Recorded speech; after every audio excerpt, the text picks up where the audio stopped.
Masaw dai mi karon kay manihapon mi didto ay for the go.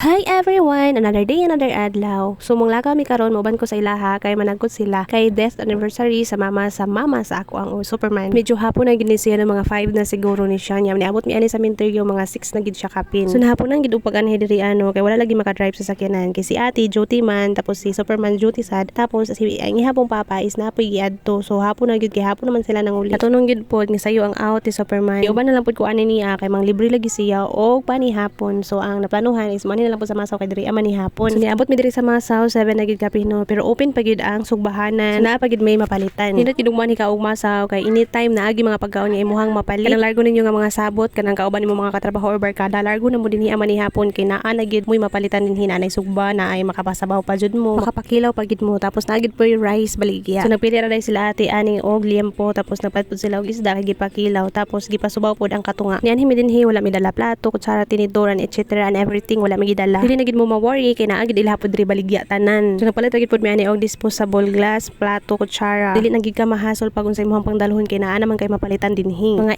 8 kapin close na ang uban nga lutuanan. Kung mo dinhi asay-sayhon lang pod ninyo kay para maapsan pa pod ninyo ang open nga mga sugbahanan. Napalit ra pod dayon may ani og tubig tapos soft drinks tapos napalit pod og ilimnon pang popular sa aping kay walay blush on dala. Uy, grabe naman yun.